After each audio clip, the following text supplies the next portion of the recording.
Сәлемет сіздеріне жақсыларым, қалдарыңыз қалай? Сіздермен бірге Бегім Талапқызы. Бүгін мен медицинаға қалай келдім және өзім туралы кішкене ақпарат беріп өтемін. Мен 1991 жылы 9 декабрь күні Қызылорда қаласында туылғанмын. Қазір жасым 31-де. Мен ең біріншіден анамын, асыл жармын, сонымен қатар жалпы тәжірибелік дәрігермін. Қазіргі таңда педагогика саласында және дәрігер саласында жұмыс жасап келемін. Медицинаға мен қалай келдім? Негізі, менің негізгі тәрбиемді әжем берген. Әжемнің қолында өстім. Менің әжем мен 9 оқып жүргенде қайтыс болды. Сосын менде қатты стресс болды. Сол кезде менің әжем асқазан рагы, бауырға метастаз болды, содан қайтыс болды. Мен сол кезден бастап ойлап жүрдім. Осы дәрігер болсам, онколог болсам, адамдарды құтқарсам, яғни онкологияның еміне бір жаңалықтар ашсам, көмектессем, егер сондай жаңалық бір ашсам, емін тапсам, адамдар менің әжем секілді ерте қайтыс болмаушы еді деген менде ой жүрді. Бірақ мектепте оқып жүрген кезде физика пәнінен менің физика-математика пәндерінен яғни білімім жоғары болды және тесттерден өте жоғары балл алып жүрдім. Сонымен менде физикадан беретін мұғалім болды. Сол кісі физиканы таңда деп солай айтып жүрді. Сосын физика таңдап жоғары балл алып жүрдім, яғни пробный емтихан дейді ғой. Сосын содан солай жүрдім. Одан кейін бір яғни осы ОБТ дейді ғой, ОБТ тапсыруға бір 4 ай қалғанда резко ойымды ауыстырдым. Мен өзім физика мамандығында жұмыс істей алмаймын. Мен өзімнің арманым болды ғой, неге арманымды мен сатуым керек деген ой келді. Сонымен 4 ай қалғанда биология пәніне дайындала бастадым. Сонымен дайындалып, биология 2009 жылы ОБТ тапсырдым.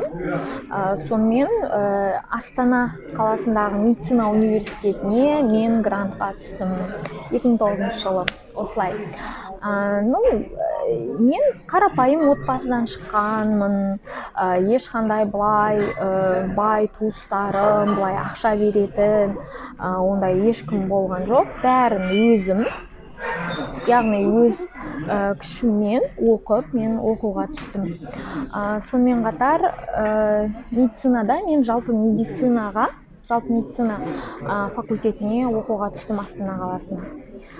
Сонымен 2009-дан 2014 жыл аралығында бітіріп бакалавр медицины деген диплом алдым.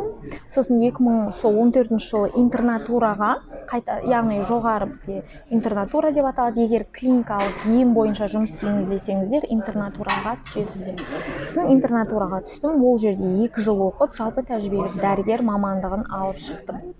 Одан кейін мен 2016 жыл бітіріп, 2016 жылдан бері дәрігер болып жұмыс істеп келе жатырмын. Сонымен қатар қазір медицина университетінде шетел азаматтарына сабақ беремін. Мен тілдерге бейімділігім өте жақсы, мақтанғаным емес, бірақ сонда да әлі де шыңдап келемін. Қазақ, орыс, ағылшын, өзбек тілдерінде еркін сөйлесемін. Сонымен осылай мен медицинаға келіп қалдым.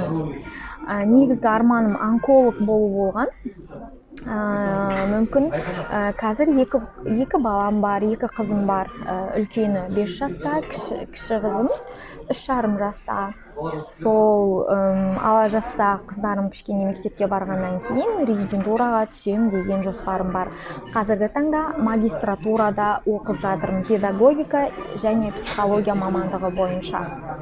Осындай жаңалықтар, әрі ағылшынымды одан да деңгейімді көтерем деп жұмыс жасап жатырмын. Осындай менің өмірім және мен туралы осылай таныстым. Егер сіздерге видео ұнап кетсе, егер сіздерге менің осы түсірген видеом ұнаса, сіздер лайк басыңыздар, қазақ контентін қолдап жіберіңіздер.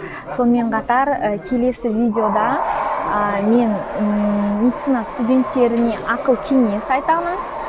Сонымен қатар менің хоббиім жайлы видеолар шығады.